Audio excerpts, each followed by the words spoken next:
Quando você está passando por um problema, você é vítima ou você reconhece que merece sofrer e espera no Evangelho e na graça de Deus? Coisa, hein? Você quer saber a postura correta e como Deus nos ajuda nisso? Fica comigo, que está começando mais um devocional na presença do Pai para te ajudar a viver em momentos assim. Lembra que esse devocional não é uma opinião minha, humana, não é autoajuda, não é religião, é evangelho. Evangelho da graça de Deus para revelar Deus como seu Pai, para que você tenha uma experiência diária de paz e alegria, tá bom? Uma página para cada dia do ano. Tem aqui um versículo, um texto, tem um título, né, um plano de leitura. É o melhor presente para você dar no Dia das Mães. O Dia das Mães está chegando. Queria recomendar para você dar para sua mãe, porque ela vai lembrar de você todo dia e vai agradecer a Deus por ter recebido uma palavra que pode abençoar a vida dela.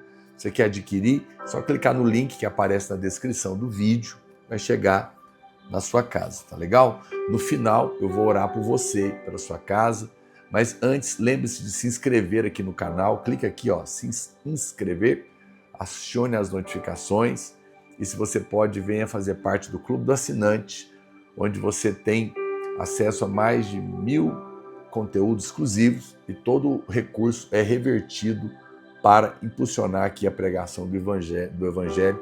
Você me ajuda e se torna um parceiro de Deus aqui comigo. Só clicar no linkzinho que aparece aí para você, tá bom?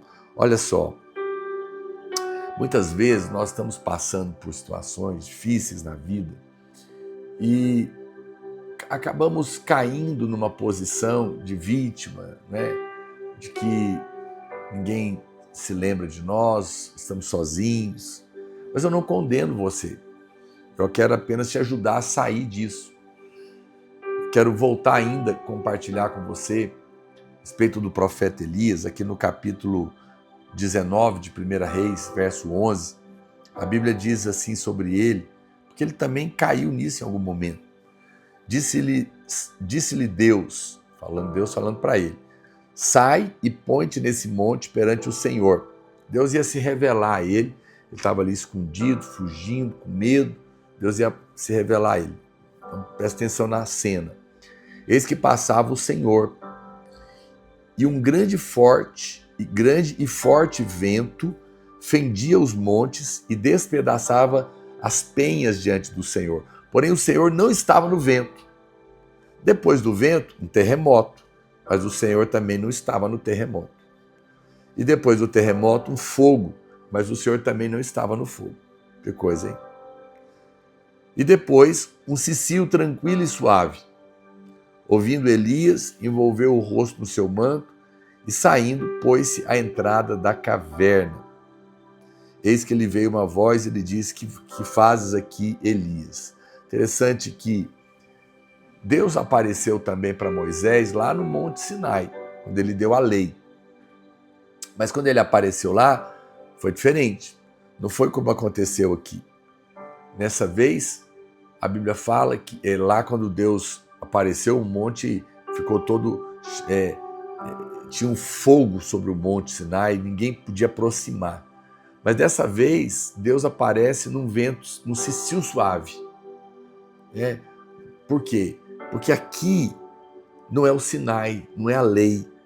Aqui aponta para a graça de Deus. Hoje Deus não vem com ira para se relacionar comigo e com você, apesar dos nossos erros e das nossas falhas. Deus vem com o cicio suave, com a sua graça, para nos estender as mãos, nos amar, nos perdoar e nos abraçar. É interessante que quando Elias percebeu a presença do Senhor, a Bíblia fala que ele assume uma postura de adoração. Ele cobre o rosto. Isso nos revela mais uma vez que somente a graça de Deus pode produzir a verdadeira adoração.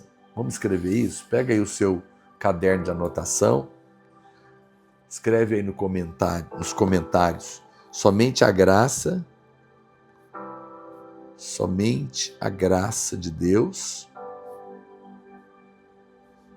A graça de Deus produz verdadeira adoração. Produz verdadeira adoração. Eu vou explicar para você. Por quê, pastor? Porque ela não é fruto de medo.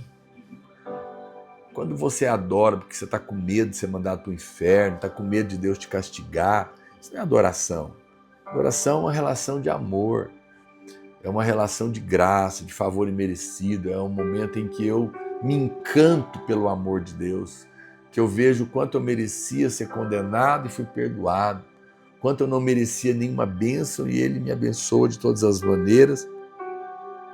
Quando eu olho e que vejo os meus erros, mas apesar deles, Ele continua me amando, não desiste de mim. Isso produz em nós um coração apaixonado e, obviamente, isso produz uma adoração genuína, porque ela é fruto de uma reação de ser amado. Aí você adora de verdade.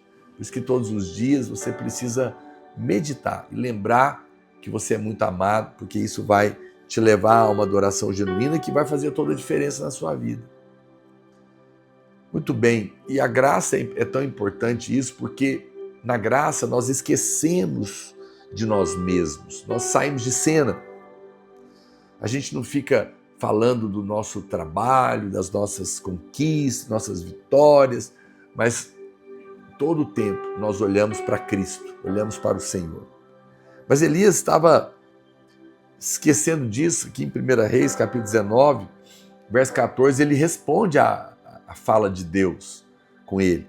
E ele respondeu, tenho sido em extremo zeloso pelo Senhor, falando dele, eu tenho sido um crente zeloso, dizimista, fiel. Deus dos exércitos, porque os filhos, aí ele começa a condenar os crentes, porque os filhos de Israel deixaram a sua aliança, não se fazem crentes como antigamente, derribaram os teus altares, mataram os teus profetas à espada, e só eu, fiquei só, o único crente fiel, e procuram tirar minha vida.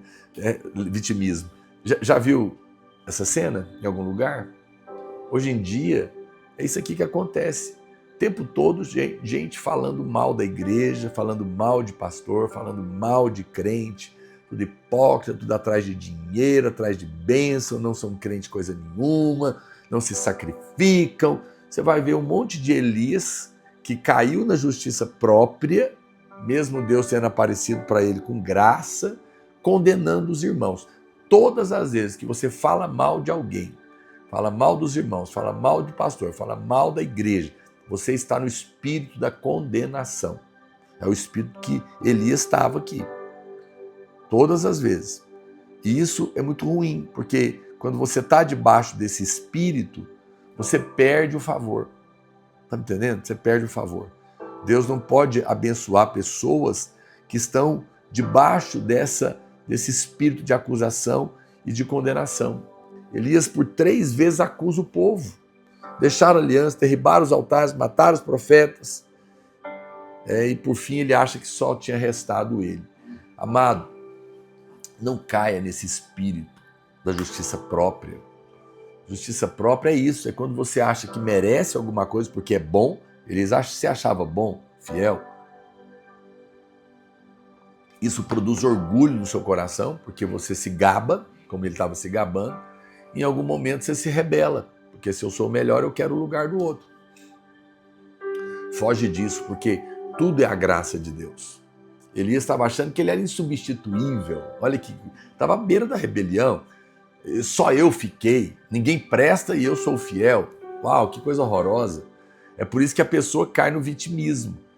Não é justo o que estão fazendo comigo, afinal de contas ele é tão maravilhoso. Não. Lembra que se alguma coisa Deus te usou para fazer, fez por misericórdia, fez por graça, fez sem você merecer.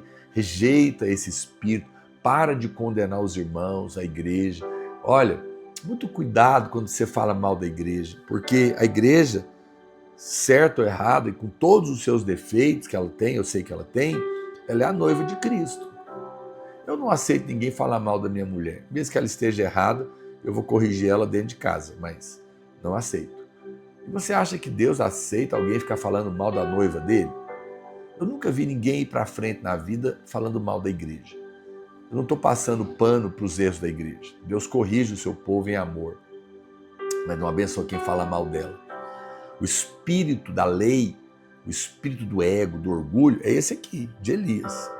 Condenando e acusando. Não é o Espírito de Cristo. O Espírito de Cristo não condena, ele perdoa. E ele não está te acusando. Ele quer se manifestar a você num cicio suave, com graça. Para que você também não condene ninguém. Que você possa estar entre aqueles que realmente estão liberando o amor e a graça de Deus. Interessante que lá no Monte Carmelo, Elias tinha sustentado o nome de Deus, mas agora ele quer que o nome dele seja sustentado, o nome dele seja levantado. Mas nós precisamos entender que nós somos filhos e nós estamos sentados à mesa com o Pai. No entanto, o Pai exige boas maneiras. Ele não vai permitir que um filho fique falando mal do outro, mesmo que seja verdade.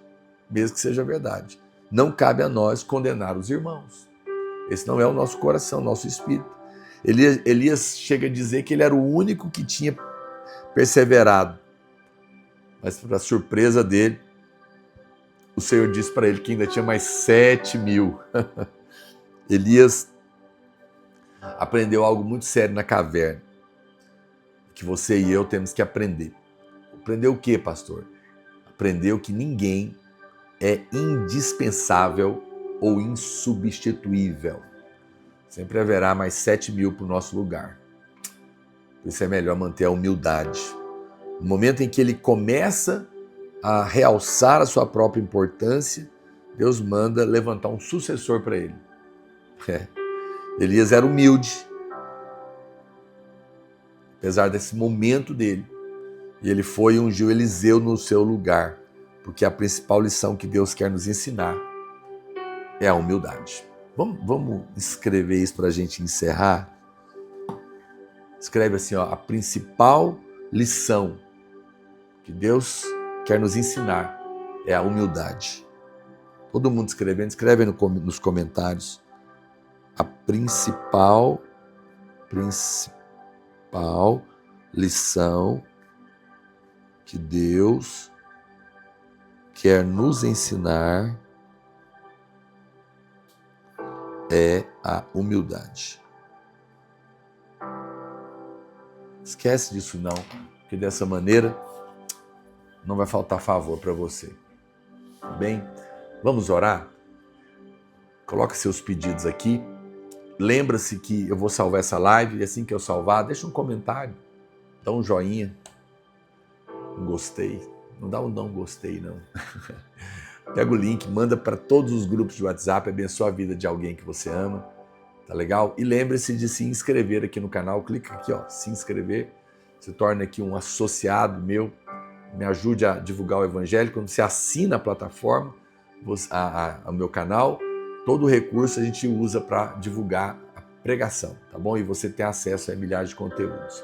Vamos orar. Pai, eu abençoo a vida dos meus irmãos e oro para que o Senhor os livre de toda arrogância, todo orgulho, toda altivez, toda justiça própria, toda autocomiseração, mas que haja no coração deles a mesma graça que eles têm recebido, que não haja entre nós aqueles que apontam o dedo para condenar, mas que abrem a boca apenas para abençoar, que a sua casa seja uma casa favorecida e que da sua boca saiam palavras de amor e de bênção e nunca de condenação, no nome de Jesus. Amém? Deus te abençoe, fica na humildade, fica na paz, fica no favor.